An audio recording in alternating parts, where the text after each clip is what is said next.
I can do that. I'd love to hear myself. Happy to. Probably have all the materials ready.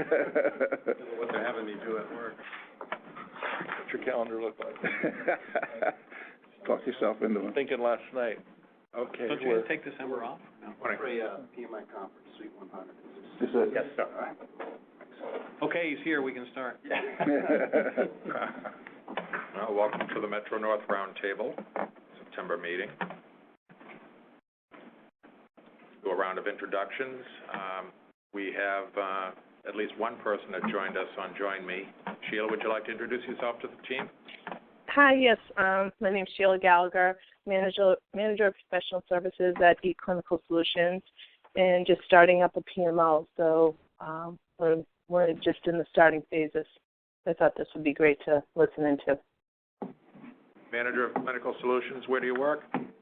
I'm manager of professional services at eClinical Solutions down in Mansfield, Mass. Okay. Do we have anybody else who joined online? Hi, good morning. This is Caroline Richard, and I'm a project manager with a couple projects in research and development and BAE systems just down the road. Welcome. Thank you. Is anyone else joined online? No?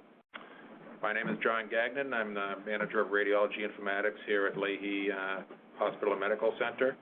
I'm co-chair with Ari of the Roundtable, and been doing co-chair for a little while, and really an operations manager more than a project manager, but I try to introduce my team to project management best practices and principles during our normal day-to-day operations.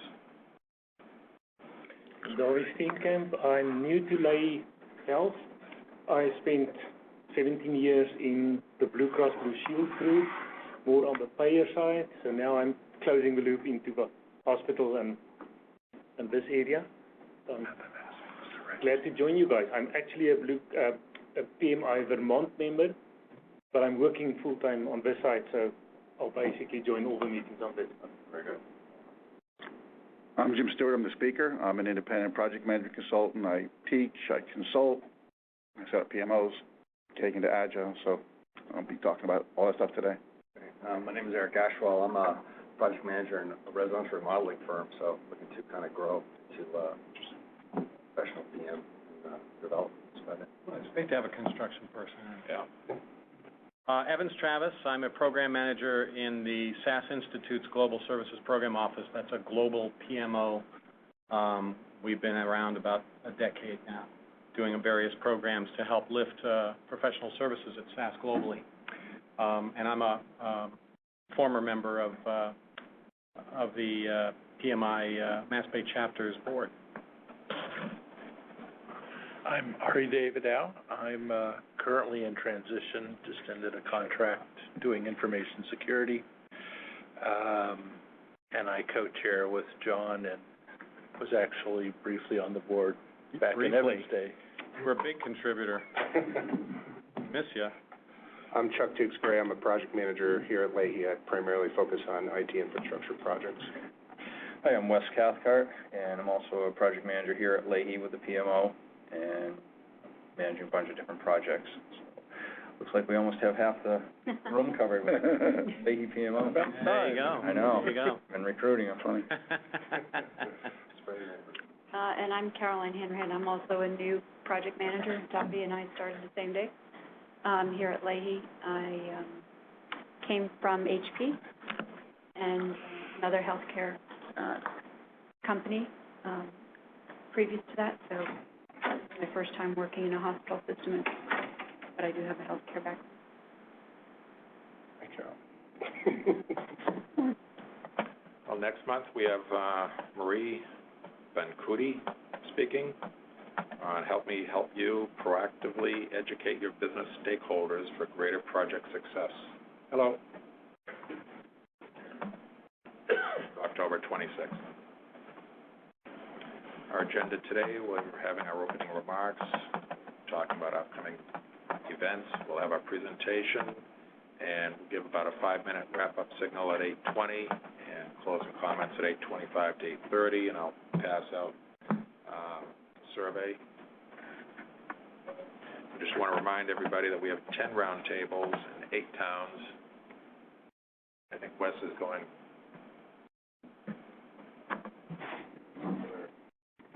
Have to do one of those, Control F7 things to get it to pay attention, Or Windows P.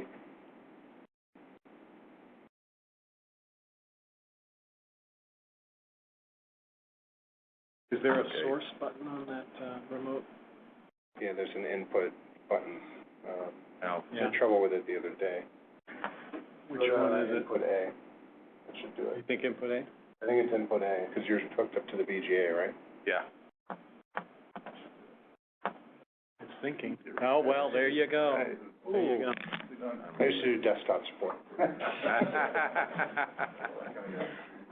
All right, so we have 10 roundtables in 8 towns.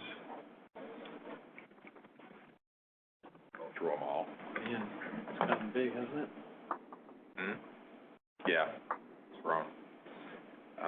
This is just showing how to get to the roundtables, the main site.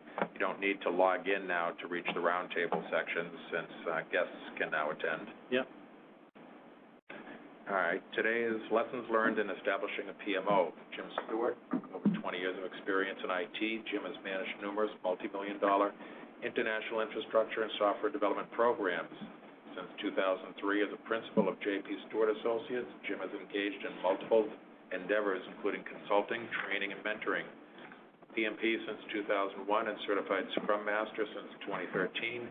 He frequently helps organizations increase their project maturity by incorporating best practices. He recently consulted to a financial services firm to help them set up a project management office. He also provides project management training to both public and private in-house sessions. Jim? Ready to go? Okay. Mine are yours. So, in fact, they used to teach right down here, when I used to come see these guys, I was teaching them down the hall.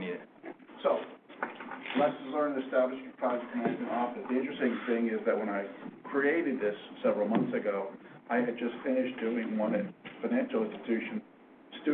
Ex-student of mine can come in and do that. And I had done this presentation, and another student found me and said, can you come in and do one for us? So I'm working in a manufacturing facility in the IT part up in Andover. So this is largely about, so it's sort of like deeper drill on the financial side, but the lessons learned don't change that much, I'm finding. Every time I do a PMO, it reinforces what I learned last time. So we started at a better place. Key learning points. You see that I did this for a larger presentation. I figured I'd leave that in there for you guys, but tell them what you're going to tell them, et cetera. What are the possible PMO types? This is basically PMBOK based, right? So, most important thing you must do to ensure success, although I think there's a couple of them. Understand the role of the sponsor. First question I asked in both cases when I did the PMOs, is there a sponsor? Number one. Number two, is he or she a good sponsor? Having a weak sponsor is bad as having a good sponsor. Talk about that. Based on project management office, I've assisted in planning and setting up and best practices. Long before I started setting up PMOs, establishing them, I was a best practices guy. And you'll find this, ironically, is absolutely true. In addition to running projects, I was also teaching PMP. And somewhere along the way, I started to believe the PMBOK. It just makes sense. I'm not saying it's the gospel, it's the only one, but the best practices inherent in it made sense to me as a way to do it, at least in a sort of a planned versus adaptive. That's a planned book. Adaptive is the different thing, is agile. So in that sense, it made sense. I work with a financial services company for their internal consulting group. What that means is they were professional services, and they were providing project management to the rest of the organization. We still do. I was there for 6 weeks as a consultant. This one I'm at, I'm sort of more embedded in manufacturing. I'm embedded for a long time. In both cases, when they bring me in, it's interesting because they'll say, well, can you run a project for us and do the PMO? So sure. Why not, right? Well, actually, there's a bit of a sales thing there because when the person who hires me goes upstairs and says, we want to set up a PMO, have this guy come in, well, can he do something valuable as well, right? They don't necessarily get it, right? Oh, the valuable thing I'm doing that's being reported up now is we're decommissioning all their Lotus Notes, sorry Lotus Notes fans, because they're going all Microsoft. So I'm doing that. At the same time, in the white space, as one of my colleagues calls it, doing the PMO. right? It's like this subterfuge, in a sense. It's kind of like what we're doing here at Leahy. We're all project managers, but Right. our PMO isn't fully established. Right. And in the white space, we're doing that as well. Right. And the first thing that gets meeting-wise canceled for me, just happened Monday, PMO meeting is canceled for this week, right? Because that's the thing. It's not that we don't care about it, it's just these other things that get reported up we care more about.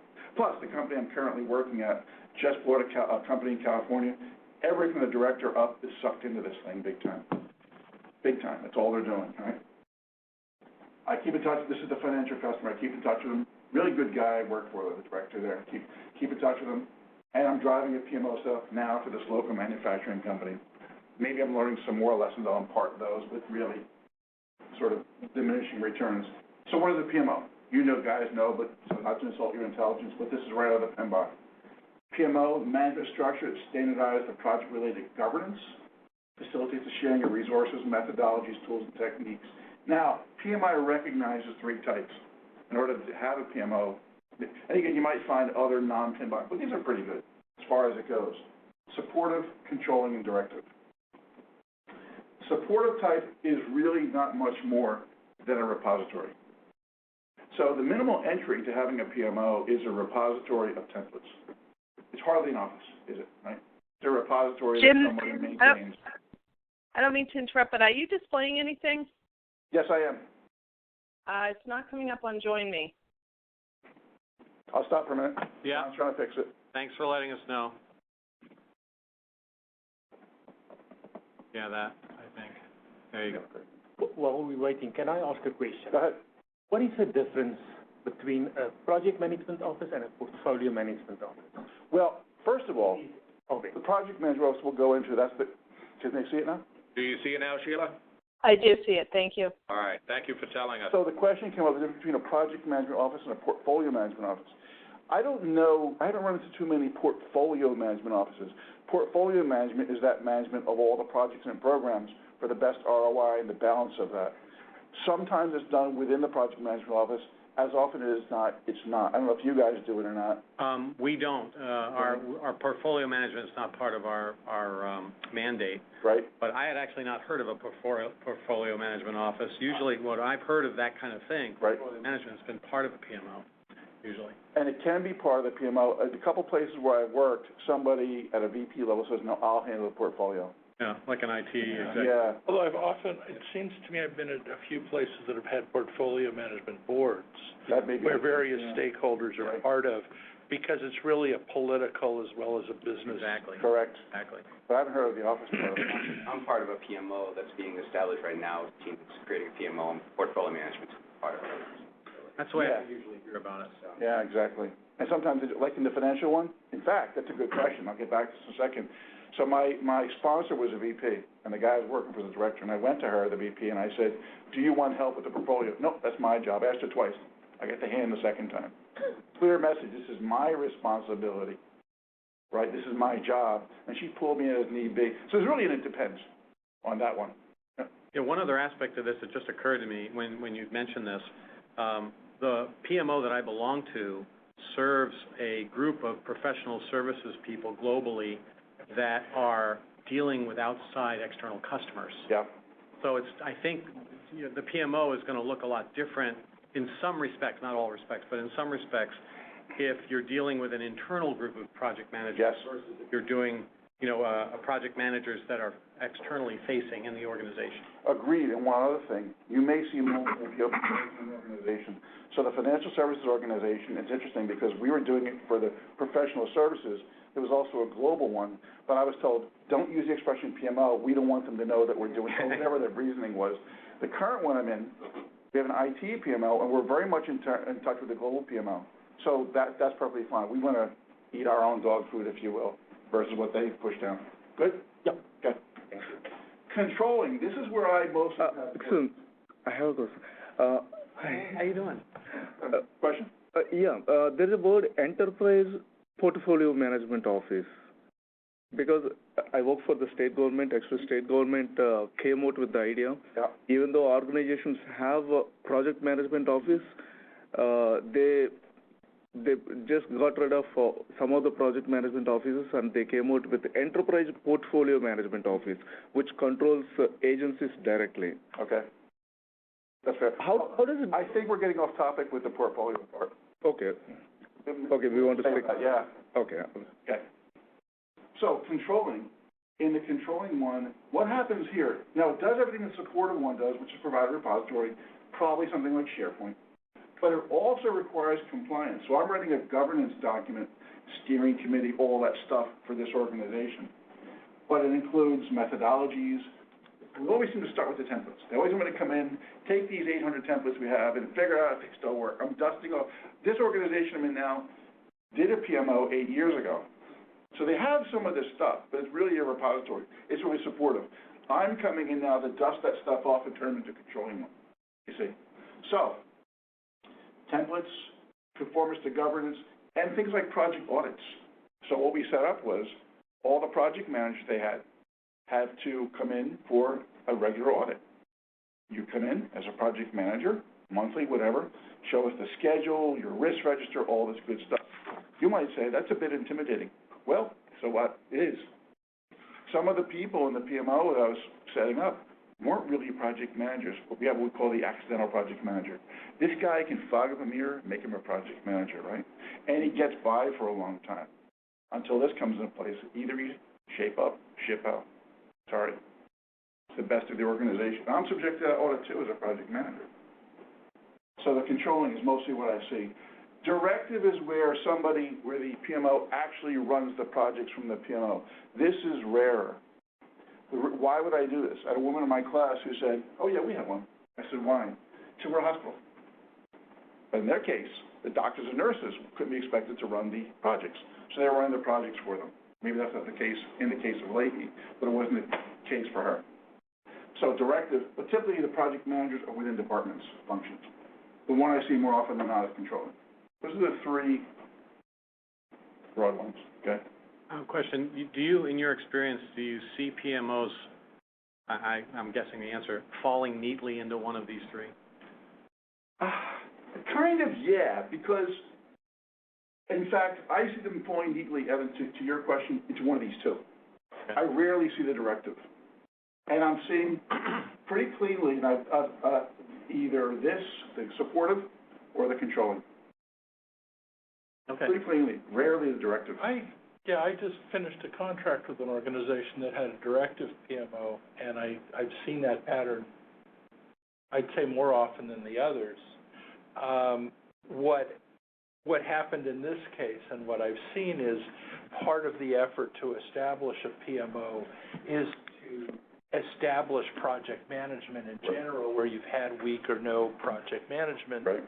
And in the case of the organization I was just working with, other functions that hadn't been adequately supported, in this case QA and BA, which to me was quite unusual, became part of the PMO as well. The idea being that there was a group of disciplines that needed both training and mentorship, and on which a certain degree of control wanted to be exercised. Which, by the way, includes this training and mentorship, which is wholly different from having no PMs and functions. I'm not taking that job away from them. So there's also a lot of training and mentoring. Yeah, no, all the PMs and the BAs and the QA staff were part of the PMO directly. Oh, I see. Okay, that's different. Yeah. In this case, that's why I said it was a directive. Okay. And my impression of where I've seen it is it really comes from that effort of there is no project management or there is no oversight. Part of setting it up is, rather than look at the accidental PMOs, we're going to train and monitor and mentor staff in our organization. Which leads to what you need to have. Your next question? I was saying that we have multiple PMOs in my organization, right. They're directed PMOs. So one of the things that the directed PMO director told us is, build your organization, don't become a directed PMO or establish your mission as directed PMO until you establish your controlling PMO. Right, right. But this will lead to what you got to have, guys, as project managers, a charter. Yes. If you have a charter, there's no argument of what you have. If somebody signs off and says, I want one of these or some hybrid of those, right? one of the first things. Some of you may know this place, PM Solutions. The guy's name, he's a MI fellow. Yeah, I know, I remember. Yeah, and I don't remember his name. yeah, and it showed that in 2000, 40% of companies had a PMO, but it grew substantially. Although I have a hard time. I mean, I won't disbelieve the numbers. Here's some numbers you can see about the success of that. It shows there go so many places that don't have one. The truth of the matter is that might be a snapshot in time. I have a colleague who's done a lot of PMOs too, and we were talking about it. It's like they can come and go. As soon as a PMO comes up, there's a target on your back. Yeah. How soon is this going to fail? Someone above you might say, this new fad of yours, right? So you got to watch out for that. You got to do it right. It was just like the conversation, I had a conversation with an Agile coach, and Evan and I were talking about this before the session. Agile coach said to me, if you go in and try to do an Agile project without understanding holistically, and if you fail, it will leave a bad taste for the people that you're doing it for. Same for PMO. If you haven't done one, don't go and say, I know how to do this. If you fail, it's like, all PMOs are bad. No, you just executed badly. Or we have. I'll throw myself into the royal we. Biggest challenges, they're overhead. They're seen as overhead. They're a cost center, not a profit center. Organizations continue to be resistant to change. All change is bad, one guy said to me. I said, you're going off a cliff. I'll go into an organization and say, you're going off a cliff. What can we do? Do these three things differently. But that's change, yes. We'd rather go off that cliff. It's crazy. Not necessarily well understood. We need to educate. Often seen as an IT thing. Often they come from IT because even project management is probably more mature. I'm an IT project manager. I would argue, as a side note, that IT is project management is better understood in most IT organizations. Whether it's a mindset, whether they run so many projects, I don't know. It seems to be the case. It's seen as an IT thing, but they do need to succeed quickly, even if there's some low-hanging fruit success. And they make the business value of PMO known. You have to sort of sell it. Can't hide your light under a bushel with this thing. Or maybe your sponsor has to sell it, said it better, depending on who you are. Now, this is the customer landscape. This is the financial organization I work for. You would know them. Based on a PMO implementation, which I consulted to them, my customer was an in-house project management consulting group. Again, they were professional services, are professional services. But if you think that the mix was all project managers, it was a hodgepodge of people who had wound up there. Some were PMPs, some were not. Not that that's the dividing line. They also had a mainframe. It was a mainframe shop. So some were systems analysts who had sort of fallen into this role. Contractors, full-time, people who had been full-time came back as contractors. It was a real mix. They need a standardized method, but the other interesting thing, stakeholders with diverse business units. How the stakeholders saw the PMO depended on, we could provide whatever services they wanted. So this VP that I talked about, we ran projects for her. To her, we were directive. Another business unit just wanted a repository. To them, we were supportive, right? To another business unit, we were controlling. So that's an unusual situation. And that might be closer to your question, although not exactly. We could be whichever one they wanted. I reported as the director and collaborated closely with one of his major stakeholders, a vice president of operations. She was the sponsor. Okay? She was paying my salary. There were some well-trained project managers, some people had a title, et cetera. I mentioned all this. One of the things that was happening was, question in there? Or was that just a blip? Just a blip. Okay. What was happening as I was leaving there was they were already doing Agile and Waterfall, and they were training more people to be certified Scrum Masters. One thing I liked is that they had Agile coaches in-house. You could contact them and bring somebody in to do Agile, so we were trying to build it for both. So one of the first tasks I got, now, how did I get this task? You asked about the portfolio. So the woman who was the portfolio, this VP, had this portfolio of 70 projects. All of them were priority number one, right? Because they always are. Nobody can ever prioritize. There's the political part, right, I think. So can I help her? No, you can in the background. But as she went in to figure out what was going on, every picture tells a story. She'd read about a project instead of just being a prioritizer. What's happening with these three? I didn't know what's happening with these projects. How could I even prioritize them? So one of my first tasks was to go around and ask people on these three projects she targeted. And to no one's surprise, at least not to my surprise, I got three different versions of what a status report was. One person gave me a true status report, one gave me a schedule, and one was like, whatever, what's a status report? So this is what you find in a lot of organizations. That's exactly what we're trying to uncover. Is where the project audit is handy. And the guy giving the status report sort of just stumbled on what it should be, what he thought it should be. The one who gave me a schedule, she was the project manager of the three, but she just gave me the wrong thing. My customer, by their own admission, was at best a 1.5 in the maturity scale. I pulled the maturity scale out for time, because this is only a 45-minute thing. But if you're familiar with the CMMI model for software, we mirror that on the project management side. 1 is chaos, basically ad hoc. 5 is continuous improvement. By their own admission. And this I found, and what you folks have found, but 1.5, they're barely above the ad hoc level into, being a little bit self-managing, not there. So we weren't surprised to find this. That's why I'm there. They don't hire me to come into functional companies. Here's a summary. Each one of these has its own slide. Don't worry. Have a sponsor.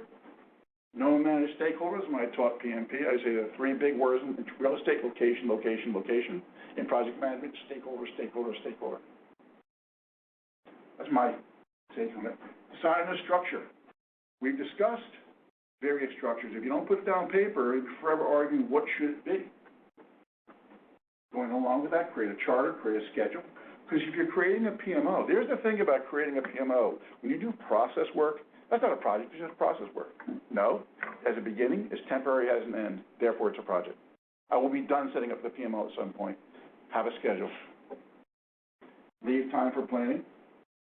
Drive the project, don't boil the ocean, one of my favorite phrases. Manage change. Go for low-hanging fruit, get down on the ground, collect metrics. Again, we'll go through each one of these individually. But the thing I want to say too, and for most of you here, when I talk to a larger audience, this makes more sense. But since most of you have it already, the question of whether I need a PMO is maybe not relevant here. I'm not a PMO salesperson. I'm just giving you the lessons learned. One guy online in a LinkedIn discussion said sometimes you just need to scour around the company, find that guy or gal that really knows their way around, have them mentor some other people, and you can get, if not the same exact results, better results. So you want to have best practices is what you want. Do you need a PMO to get that? That's the question. Here's the first one, have a sponsor. A senior executive. This is true for projects, and it's doubly true for this, because at least with a project, in this project I'm working on, actually it's interesting to talk about. I'm doing this Lotus Note decommission. At no point in time do we have to sell it. We're decommissioning Lotus Notes because they're going all Microsoft. And there are a lot of mail things inside of Lotus Notes. I used to work at Lotus, so I know the insides of that. There are a lot of mail connections. So we're dumping that, and we're going over to SharePoint, IBM Connect, Oracle, all the other platforms. There's no controversy. Nobody cares, right? It's a project. But in this, when you're in this process work, this guy, Jim, keeps coming around asking me about templates and schedules. Who's this guy keeps bugging me about this stuff? What is all this process stuff? Now my sponsor goes to the meeting and says, remember the chart, remember we discussed this? Leave him alone, let him do his job. Sort of running interference for you in a sense, making sure that people, because I can't. I'm a project manager, I'm a consultant. I can talk to a VP, but it isn't my job, shouldn't be my job to talk to a VP or whomever up and explain why I'm doing this. I will. It's really the sponsor's responsibility to run interference for me. If I went to an organization as a consultant, they don't have a sponsor, I always turn the job down. I wouldn't bother. It's hard enough already. I can't be that sponsor. Organizational change takes time and it's frightening. And make sure your sponsor understands what you need from them, that running of interference. An escalation point at times. You guys are sponsors? Yeah, generally speaking. Okay, I won't ask if they're good. I'll assume they're good sponsors and do what they're supposed to do. Know and manage stakeholders. I mentioned location, location, location. Let's talk about what a stakeholder is. I always find it interesting. Individual, group, or organization who may affect or be affected by or perceive itself be affected by a decision, activity, or outcome of a project. These are people we're doing it for. If I'm doing a PMO, stakeholders are my project managers too, and the director, and the VP, and the business units that I'm servicing. What do they need? In fact, one of the difficulties I had here is, as good as my director was, at one point the VP came and said, I'm the stakeholder, why aren't you talking to me? And I kept kind of trying to say that to him. I said it in front of her. I kept saying, we should talk to her. He was going on a, I know what's best for her model, right? He was going, I know what's best for her. So, but he's a smart guy. If I would say stuff, he'd say, okay, right, I gotta think along those lines. Positive stakeholders are good guys and good gals. The negative stakeholders, PMI calls them resistors. Well, maybe you're taking something away from them. They just don't like you or your project. And stakeholders will bring you down. They want to spite their own nose, cut the nose to spite their face. We have a recent, past year or so example, Market Basket. Those two cousins at Market Basket hated each other's guts. They came this close to bankruptcy at Market Basket. Those guys would have brought the company down before they would give in. Fortunately, one of them gave in. So stakeholders are important to know who they are, have a register, understand, like any project. Some of these are just project manager principles, but they're doubly true in this case. Here we go, size and structure. Whatever structure is appropriate for you. Don't let me or PMI make you think that you need to fit neatly into one of these boxes. Maybe you do, maybe you don't. But there needs to be an agreement, and one of the first things I did, the two first things I did at the financial organization, work on the charter, start working on the artifacts. We knew we'd have artifacts. We knew we'd have risk registers and schedules. That was a given. There's no reason not to start working on those. There's templates out there everywhere. Beware where you get templates. PMI has a place called projectmanagement.com, and you get templates. What does it say on it? You can't use these. You can't share them with your company unless blah, blah, blah, some language around it. You can't just pull them down from there. So watch out for that. Watch out where you get your templates. It's a lesson learned there. So decide on it. You have to give your the people above you who may sort of know what a PMO is education. Here are the buckets. What do you want to do? I want this, this, and this. Make sure they understand what they're getting into. And that they could switch over from controller to director. There's no hierarchy per se. But I found that most of them fit neatly in my observation in controlling. Create a charter. This is super important. This goes back to our discussion. If you don't write it down, you'll forever be discussing, why didn't you guys, I thought you guys were going to run our project. No, we wrote a charter. Charter we said we were controlling. It described exactly what we're doing. It laid out the scope, our objectives, our success criteria. Because I found an interesting phenomenon. You asked 5 people in a room with the success criteria for a project, you get 5 different answers. When it ships, when the customer's happy with it, right, et cetera. Stakeholders, risks, just like any other charter. So please, this is one of the most important things. So it's written, it's signed off, and when they ask for something that's not in there, we can change the charter, but as the charter stands, the PMO does this. Right? And you should write it. PMI says the sponsor should write it. You know, I write it. I put in the sponsor's notes. He's not going to write it. All right? Can't be bothered. And then impresses them. One of the first things I did when I got this new place, I wrote a charter. It took me 2 hours. Oh, Jim wrote a charter. Like, you know, an idiot or something. Right? So it's important that we wrote a charter. Schedule. Temporary, unique. Please, if you're doing process work like this, this is not a project. So the first thing I'm working on worked on in the current one on that is the charter. So I know what it is, and now I'm working on a schedule. Been there a little while. We have other things to do. Schedule is codifying some of what we're doing, but you have to have a schedule. And part of the reason it's really important is because here's the key thing. In the cases where I've done a PMO, there's always been a core team. In the financial, it was a director and 2 managers who were project managers. In the current instance, it's a director and also 2 project managers who aren't managers, but nevertheless, we meet weekly. We're the core team to make this thing happen. How much time do you think any of them have for this? This is the busiest place I've ever seen in terms of people having no time at all. So you need to schedule it so that you say, hey, we're going to meet once a week for an hour a week, 2 hours a week, whatever it might be, and we're going to have, so if Joe, Mary, and Bob are on it, I'm going to put in their time, the calendar, like I would any other project. And the reason that's important is for the obvious one. When I got to the financial institution, when we started talking to the VP, I thought that the director was over-promising. Because he got excited about it, all the things we could do. I said, cut that list in half. Because every time I try to meet with you, it doesn't happen. So cut that list in half. If we beat it, great. There you go. Planning takes time. This means meetings. But here's my general lessons learned. Try to get at least a half hour because nobody has an hour for you.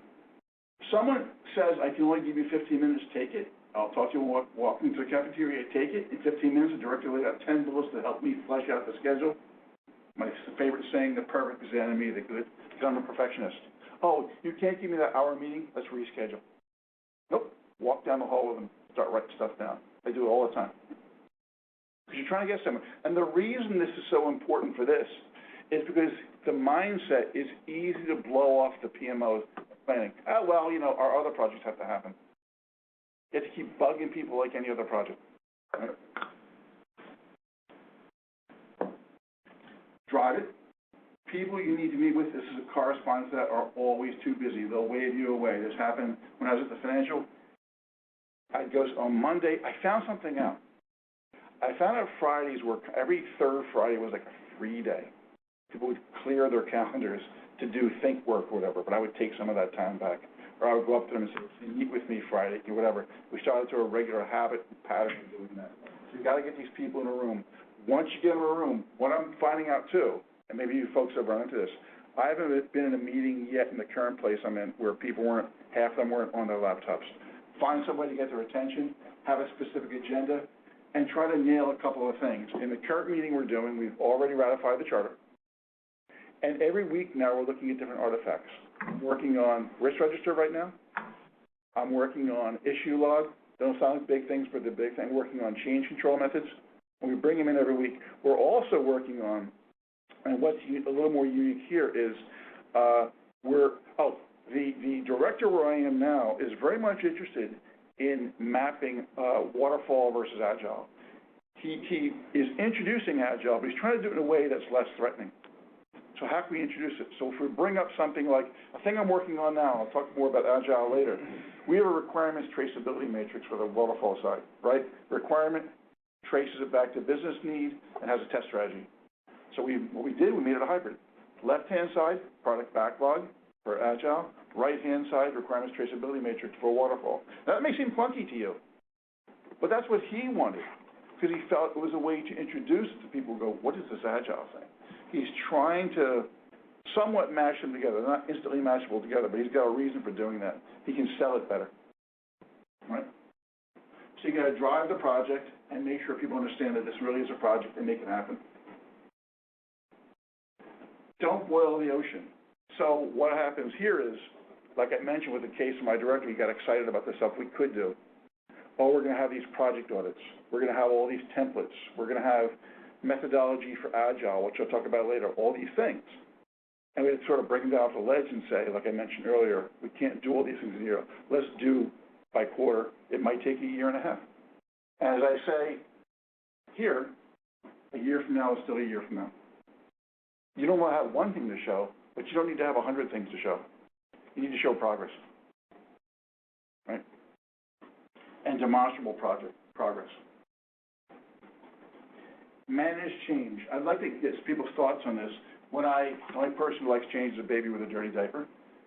When I gave this talk, right, everybody else hates it.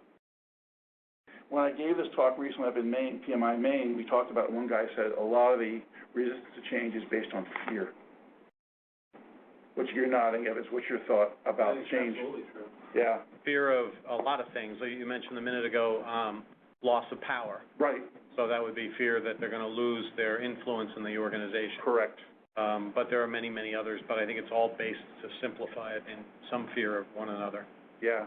I'll tell you one interesting thing. This happened a couple of times. Here's the other thing that happens. This may be unique to me as a consultant. There's a guy in my organization who's a project manager. He's actually part of the PMO team. I'd say he's probably mid to late 30s. And my colleague who brought me in said, watch out. I said, I know what you're going to say. He says, he doesn't understand why you're doing that and he's not. Yeah. Right? Watch out. So I said, I got it covered, and I'm developing a relationship with that guy. How you do? And we brought him into the team, the whole bit. Whether he accepts that or not, I don't know. But just in one simple case like that, why am I not doing that? Well, there's a reason you were passed over for it. Yep. Fear of overhead, or for the project manager, the person that, fear of having to do a lot of busy work, Oh. fill out forms. Right. write status reports. Yes. And you're gonna make my life hard. Yes, it's bad enough, you're from the government, you make me fill out a bunch of forms. Even we as project managers don't like this. This is the unique thing. When I went into this new manufacturing firm, my 2 project managers in the team, the first thing I did as I went to them, I said, I need you to send me artifacts. They waved me away, I'm too busy. No, you're a project manager, you know that I'm gonna bug you, this is what you do. Even project managers hate to be bugged for stuff. But yeah, a lot of this process works. They don't like to, they have to sell this in a way that says, I'm not here to have you stamp a bunch of papers, although there is more paperwork, right? I mean, I did a PMO at a pharmaceutical, and they have regulatory in the FDA. Talk about paperwork. You guys know, to some extent, right? So, go for the low-hanging fruit. Come up with a couple of quick wins, because you want to show progress. Even just like when the project, doing this notes thing, this notes decommissioning, it's like a 2-year project. There's over 200 database applications we got to do. But I got to show something every week to the big boys and girls on the board. So I'm doing something. Same thing here. Get something, identify the low-hanging fruit. We didn't have there were 12 different status reports. We created our own red, green, yellow, blah, blah, blah, dashboard, and got that into effect. It was something. Don't get me wrong. You're not going to blow the minds of senior management if you create a status report. But show some level of progress, and that's one way is going to the low-hanging fruit. Oh, and on this thing about bullet number 2, establish a couple of standardized artifacts. This, again, was where my director had lost, and the financial had lost sight of the forest for the trees. They had picked 10 artifacts they were going to put up on the repository, risk register, schedule, et cetera. My job is to review them. One of them wasn't charter, and make sure they were good. I said, okay, so I said, your goal is to put these 10 artifacts up on the repository. Why? He said, because the VP is looking for them. And I said the following: do the people who would use these artifacts know how to use these artifacts? He said, what do you mean? I said, well, the risk register. Do they know how to get from, they know how to do risk analysis in a room, probability, impact? Do they know even the four PMI things, accept, transfer, mitigate, avoid? Do they know any of that stuff? He said, no. I said, so if you put a risk register up and your people don't know how to use it, you're going to look foolish. He said, okay, right. So we did 2 things. We cut back the number of artifacts, and we somewhat simplified them. A couple of the artifacts, we came up with the easy one, and we're going to grow into the fully baked one later on. Behind every artifact lies a process. So make sure your people know how to use the artifact you're putting up there, or you look really foolish. Get down on the ground. When I'm brought in to do PMOs, it's been the case in the majority of them that I've been asked to come in and run a project at the same time. That's the price of my entry. Say, okay, I really want to do the PMO, but I'll pretend like I really care about the other project. Right? Nobody knows everything I care about. I care about the other project, and it keeps me my skin in the game, if you will. But the nice thing about that is I can talk to people and see how they do stuff. I mentioned nobody knows what a status report looks like. Everybody had their own way of managing a project, and they were frustrated with the lack of support. So by getting around and talking to project managers, I got under the covers. But the thing I had to beware of is to not be a hatchet man. To go around and interview people and find next day they disappeared. Because all of a sudden they won't talk to me, right? I warn management of that. Don't make me interview people and turn me into an introvert and hatchet man. But do get on the ground and see what people are doing. If I come in from the outside as a project manager, I don't know what challenges people are facing. What good is it? I could say, everybody has Microsoft Project. How many people know how to use Microsoft Project? It's a very small percentage. Are they trained, right? Or do you just throw a book at them? Metrics. Management loves metrics. They love them. They keep gathering numbers of them. I don't know what they do with them, but they love them. So establish some metric of where you are now and where you expect to be in X amount of time. If the metric is on time, interesting thing, I said to the vice president, are your success criteria currently on time and on budget? She said, no. She said, just having a process in place so I can manage this portfolio of all my projects, which leads to that question, is my success criteria. I didn't expect that, hear that answer. I'm always assuming on time and on budget. It's a bad assumption on my part. Oh, and by the way, don't borrow them with PMI jargon. They could not possibly care less about your Gantt chart. PMI has a good book called Selling Project Management to Senior Management, something along those lines. And the selling there doesn't necessarily mean selling, it means persuading. Because we talk Gantt chart, we talk resources, management, we talk spreadsheets. What are they talking? ROI, innovation, right? Business value. There's a disconnect. You're running with all your fancy tools and say, I don't care about this. Give me the end result. Why do I care about what you're doing? Politics. That was my first 3 slides, my first slide with the 3 bullets. This is the biggie. You ignore internal company politics. Once you're working at the PMO level, and I think all you guys know this, you're at a level where it's invariably director, VP. I'm dealing with the CIO, right? You can't get higher than some of the people that I'm dealing with, even if they're indirect. And the CIO signed off on my rec to come in. So whenever we met with the VP, this is the financial one, discussed the rollout, there was never a time the political nature of the organization was not discussed, not once, ever. Every time she came in the room, it was the 3 of us meeting. We even had a discussion that was supposed to be about the schedule. 45 minutes we spent trying to rename the PMO. She said, don't call it PMO. So what? We have one already. If you call it PMO, bad things will happen. And I thought, I said, let's call it best practices. She said, okay. So somebody always think of the political nature. I'll show them a slide. I can't show it to my boss for these reasons. So I think we lose sight of, I'll use the global we, this cool project thing we're running. We're excited about project management, what we're doing. We forget there's a whole level. All they care about is the end result of that. And again, my existence is justified by having to actually run projects for a living. Now, my colleague, Tom Carter, wrote something for my blog once, What Makes a PMO Successful? We're going to get to the Agile piece in a minute. Focus on business value, not your project management junk. Help with project status reporting.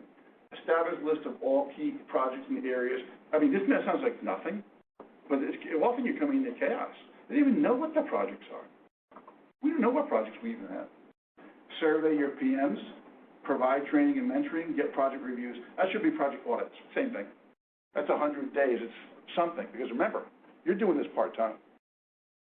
By project review, project audit, I mean, so in the case of the financial, the 2 managers that were part of the PMO team, we all planned this together, and the 2 project managers, as guinea pigs, as a proof of concept, POC, had to come in and show their schedule, their risk register, they were doing agile, burn down charts, all this stuff, right? Product back, whatever it might have been.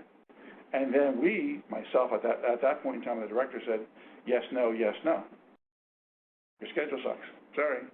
Go back and remediate it. You got a week to come back and fix that. If you got good project managers, you're going to step up to it. Other ones, you're going to try to coach, mentor, and whatnot, right? Should be doing that. But one guy was a systems analyst for the mainframe. He just wound up there. We just, bye-bye, contractors. All right. So am I. That happens, right? They got to step up to the plate. So there's part of the fear. You're going to get rid of me. But you know what? It's going to be painful. Some people should never have been there in the first place. A lot of people should never be project managers. My own take on that. So it's a mindset to being a project manager. We're learning. These are just some examples. Results in 6 months. Open PMO. Somebody asked me, I'll ask you guys, the last time I did this, is there a formula for how many people you need with a PMO? I don't know of a formula per se. How many people you need to staff it? You ever thought? I think you can set it up in the chart, or what stakeholders need to be identified or need to be satisfied and serviced, and then staff it according to that. That's a good point. So there's no real formula per se. Something that's small enough, it could be a person doing it part-time. But you need to staff it. And there's a key consideration I'll get to about that. Startup services. One of the things we were doing from our PMO at the financial, it isn't an issue where I am yet. We'll go help you kick off your project. We'll get it kicked off the right way with you. We'll help you do a schedule, blah, blah, blah, all those type of things. Now, here, portfolio management. Maybe, maybe not. Maybe we're doing portfolio management. It's not part of anything PMI says, per se, or maybe we're advising it. In my case, the financial, we were advising it. Here, not so much. It's okay. I got plenty to do without that. Process to review and prioritize projects and formats, metrics, and reporting. All this is in place in 6 months. And again, while that might not seem like a lot, remember, this is like a combined 10-hour-a-week thing among maybe 3 or 4 people. You get done what you can get done. It's got to be able to report some progress. If we have more time, this is doing a PMO in every case where I've done it has been a fill in the white space. Oh, no, that was 5 minutes. 5 minutes, okay, gotcha. Perfect timing. Agile. Why would Now, I'll go into a quick summary of what Agile is. Some people know, some people don't. Why would I care about incorporating Agile into the PMO since Agile, it's nimble, it's one of the precepts in the Agile Manifesto is not comprehensive documentation, but there must be some role, my phone, there must be some role for the PMO. Maybe not, but let's talk about it. Agile, which is called adaptive, we call that for a reason. And the waterfall, the PMI talks about the plan-driven. You heavily plan, change is painful. Agile is all about change. There may not be a need for it, but very often in that hybrid, when you've got both projects happening. Let's look at what Agile is. This is the Agile Manifesto. Individuals and interactions over processes and tools. We prefer working software over comprehensive documentation. Customer collaboration over contract negotiation. Responding to change over following a plan. As I'm helping create this current PMO, I have this hanging up in my office to remind myself to keep the Agile PMO agile. And this is a typical Scrum variant. A product owner creates a prioritized list or a product backlog of requirements, everything we might ever do. During sprint planning, the team pulls a small chunk. Sprint is 2 weeks, 4 weeks, right here. Along the way, the Scrum Master keeps the team focused on its goal. He is not a project manager, he's a facilitator, a coach, etc. Potentially shippable at the end of 2 to 4 weeks. Sprint ends with a sprint review, a demo, and a retrospective, and we do this over and over and over again. However many sprints we need, part of our planning. So that's the idea of Agile. How do we fit that into the PMO? Project direction in an Agile environment tends to shift more towards the business side, the product owner. It's kind of like a sponsor. Much more emphasis on business value. Not that it shouldn't be on the other side, but more here. We can use portfolio management, same thing we talked about, and we can decide if it should be plan-driven or adaptive. Right? Someone's going to come to us and say, what should I use here? Very often, Agile is good for when the customer doesn't really know what he wants. He can't visualize what he wants. So we say go Agile in that case. Mentoring and coaching, for sure. Absolutely. Because there's a whole mindset. We were discussing this before class. Agile is not just, I will do sprints and scrums. There's a whole philosophical team thing around this that requires, when I introduced this, I talked about it at the manufacturing company. Some guy said, literally, what person in California thought this up? They figured it was a bunch of hippies, right? It's got that whole different mindset to it. So it's a difficult transition.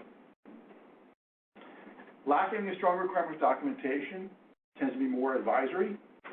We're considering default documentation. I'm working on default documentation for stories, user stories, risk, product backlog. Those are all things you gotta have. And I know of a large bank who have a stage gate process. They divide the project into stage gates. You would know them. Gate 1 is a charter. Gate 2 is a readiness discovery, and then checkpoints within gates 3 to 5. These checkpoints are kind of go, no-goes for going forward. Right? We're working them where I am now. We're mapping the checkpoints we have of the waterfall over to the Agile side, trying to come up with checkpoints for that. Remember, there's also a host of Agile methodologies, safety foremost among them, for how you deal with tens or hundreds of Agile teams working on a large project. Mm-hmm. So Agile isn't, there's a degree to which Agile has to be brought into, if not a PMO, some sort of framework, or you have no way of predicting or knowing what it is you're going to be delivering in a very large project. That's true. That's true. I'll have a question for you about that at the end. I'm keeping a copy of the Agile Manifesto in front of me, lean and mean, right? We're not necessarily dictating how Agile is manifested in projects. By that I mean this. There's the Scrum variant, but then we also want to bring things that have been called Kanban, which I don't believe is actually part of necessarily that, but you can bring in things that work, which is a visual. You can bring in things that work. You don't have to be slavish to the Scrum book or whatever book you're using. I mentioned that. Trying to use formats that people are already familiar with, so we're taking that and doing it. Yep.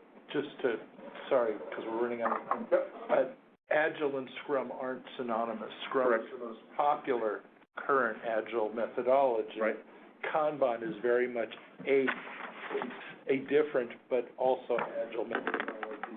Right. Scrum and Kanban are actually often used together because some things have to be dealt with as ongoing processes, not as projects that are developing and user stories being done. There's like 4 or 5 different variants of Agile. Scrum is the most popular. Yeah. Make sure that Agile PMO is Agile. And now, what buried in here a quote, when I put an article about this on LinkedIn, one guy said they allow me to use these quotes. Critical element is defining what services will be offered and aligning that to strategic goals of the organization. Yeah, your charter will do that. And the only thing this other gentleman said I would add, make sure that the people you hire into the PMO are the right mix. I've heard this time and again, seen this time and again from colleagues. If you bring in the abrasive person who knows more about project management than anybody else, they're going to go out and foster that in the organization. You don't want that. You want the, nice person, the good person to work with other people. Update the status. Currently, within 6 months, we established PMO structure that was immediately, repository, all good documents, proof of concept for first project reviews, schedule for ongoing work, and then since then, they've embarked on group training for the artifacts. Remember, the artifacts weren't just shove them up there, teach them how to use it. Several peer review meetings for 12 projects, portfolio tracker for not the larger company portfolio, but for our customers, for their customers, and adding more projects into the review process. Question, for people who are doing, and I don't quite know the answer to this, they will track within an Agile project things like velocity, how many stories per sprint. Are there any metrics that might be worth tracking within a PMO for Agile that would be company-wide? Is the velocity of a team worthwhile to know? I'm not sure about that one. Go ahead. Among them, there's the delta between the sprint as planned, how many story points you thought you were going to accomplish versus did you accomplish them.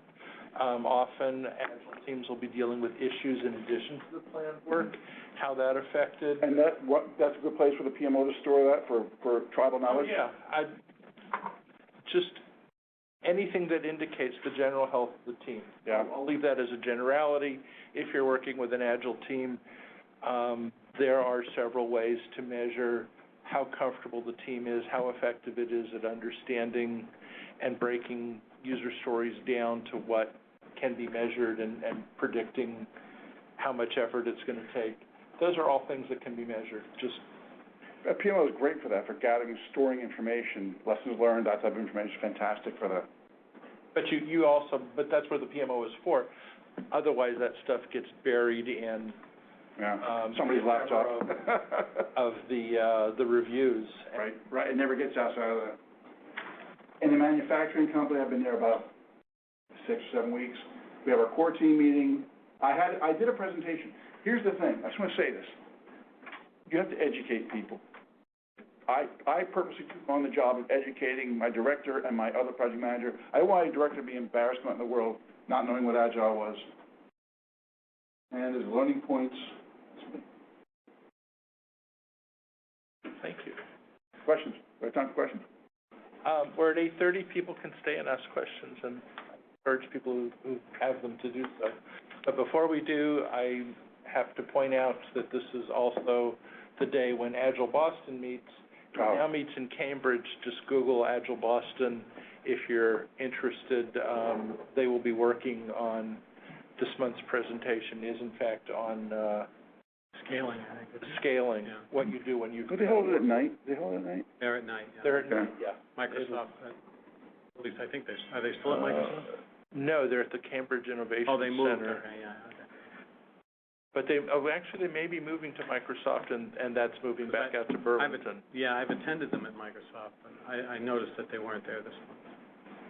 I have a question for those of you who are in the PMO. Does it either validate what you already knew, or is there anything new that you want to add, or is it just write down what the line of what you thought? The sponsorship is the key. Yeah. I mean, we'll see how it goes, but I think that sponsors to get a sponsor to write a charter, just write the damn thing and stick it under his nose. And I think a lot of it is have conversations as many as you can with the sponsor, and then put together what you think is his vision. Right. Present it to him. He'll correct you. Right. He or she. And the other thing is that we're in a kind of unusual situation where we're establishing a PMO for a part of an organization that also has a Six Sigma Center of Excellence within it, and they have their own project management methodology for Six Sigma projects. And so we're working together to try to establish some project management essentials for every project that's within the portfolio in terms of requirements, deliverables, and whatnot.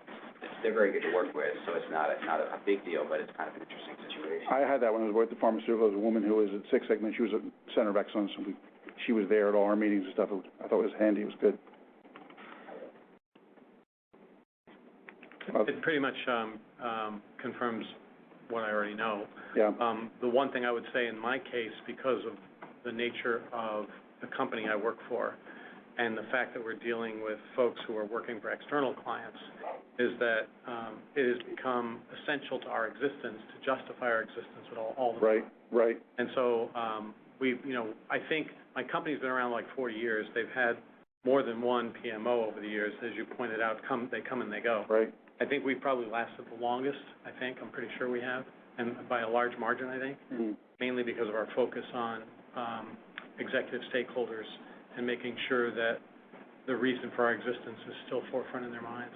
I hadn't mentioned this, but I did some consulting for a firm in Boston a couple of years ago. A young gal brought me in, and they were trying to reestablish project management discipline. What had happened, they had a PMO. She was part of it. They were asked to roll out some big implementation of something. It got badly bungled, so management said it wasn't the fault of the people per se, it was the fault of PMO. PMOs don't work, right? That's the whole thing. They blamed the PMO idea, and so fired the whole PMO. So I was brought back in to help reestablish that. So I had an experience like that at a company actually down the street that where we established one, barely got it off the ground before it was destroyed. Yeah. But then the company was falling apart at the time. So. A certain amount of peril. And there was one woman online at LinkedIn who said, call it something else, because now that's becoming discredited. You're trying to find new names for this thing. So, nature of the beast. One other thing is that there are several PMOs within our organization, and one of them is a technology PMO. And the technology PMO director sat down with us, and he has a lot of experience. He said, and I agree with him, it's just do the best that you can to focus on building your organization before you get what he called tactically deployed on a variety of projects. Yes. The situation where it seems all the other PMOs are all tactically deployed. They have very little time to develop their organization, if any. Right. So it takes years and years for them to develop their organization. We're fortunate in the sense that with our sponsor, we're on a track to really focus on not basically exclude ourselves from projects, just focus on developing PMOs. You guys feel like you have the support, like people understand what you're trying to do? We're educating, and so we're putting together training material. We put together wrote an organizational charter for the organization, and then there'll be a second charter for developing the PMO, and that's being distributed. And so I think that the top stakeholders understand what we're doing. We're already reviewing the existing portfolio that we have. We have a process for status reporting, whatnot, to basically essential framework to support what's currently going on. And some of the resistance I get, too, is like from my own team. There's a project manager on the team who's been there like 10 years, and he says, well, if we do this, they've always fought against it, and they think it's project management junk. And I say, well, time to re-educate it, right? You had something on a slide earlier about where you had something about documentation, which I wasn't sure if I agreed with or not. The Agile Manifesto? No, the Agile Manifesto I had no problem with, but you'd have to go back a ways. But there was a comment about documentation and something about it being less important or something. Oh, that is part of the manifesto. That's part of the manifesto. No, it's not, though. It's misinterpreted. The idea is that there is no comprehensive documentation over, that idea I agree with. Right. But the issue is there is less documentation, which in my view makes that particular less documentation 10 times more important than you might have on a waterfall project. Right. Only because that's all you've got to manage the project, product backlog, burn down charts, charts, all that stuff. That's all you have. Right. If you're not doing it, you're not doing your job. But would you say that if you're on the waterfall side versus the agile side, would you say even though you have good documentation, would you have fewer artifacts? You have fewer, which kind of makes them more important. Yeah. So I mean, not that on the waterfall side it's any different in the sense that, and when I was running a PMO, the same issue. It's like a half a dozen documents. If you're not doing them, what are you doing? Right. You know, Right. I mean, there's many more than half a dozen, but, you know, at least give me, like you said, you guys got a status report? Right, right. I mean, give me a status report, give me a risk log, give me an issue log, give me a change log, show me your charter. If you don't have those things, Sure. what the hell? Right. And remember, this is the actual manifesto. I'm not saying it's bad. I'm just saying that's their, No, I understand. Yeah. And I've never had a problem. I like the manifesto. I've never had a problem with it. There was a different slide than this one, I think. But the idea is that it's often misinterpreted that what the manifesto originators were saying was don't write anything down. on the right is not important at all. Right. I mean, you still have to have a contract, you still have to have a plan, Agreed. but these things take different forms and Right, agreed. And it's, if you've gone to the local Agile talks, you'll hear some of the founders of, some of the signers of the manifesto are there, and I remember a couple of them going, you know, on a different day, that manifesto would have looked differently. Oh, yeah, sure. And the documentation one is one that most often comes up for we might rethink that, because so many, as Evan said, so many people use that as documentation doesn't matter, when what we're saying is, you know, if somebody puts a knife to your throat, sure, but otherwise, you still need documentation. Yeah, I mean, I saw Ken speak about this. Have you seen him speak about it? Yeah. But he gets very religious about it, and I agree. I don't know what, the spirit of it wouldn't change, but the wording might change. Well, sometimes, Alexander Coburn, yeah? who also ended up saying that one of the that despite the fact that it could have been written differently, he actually tries to raise his kids and live his life according to the manifesto, I think it's a great which is approach. actually a great. and on another tack, I forget the name of the guy who came up with the idea of waterfall. He wrote a paper in the 70s about it. It was, yeah, and the paper he wrote never mentioned waterfall, and it was never supposed to be a state. Well, he mentioned it. Takahashi, I think was. And then he says, but this is risky. Everybody forgot that part and did it anyway. Yeah, exactly. He never proposed that it would be the be-all, end-all. Everybody jumped on it like it was. Everybody jumped on it. It was a manufacturing process. It was software development. Nice job. Thanks. Thank you. Good audience, thanks.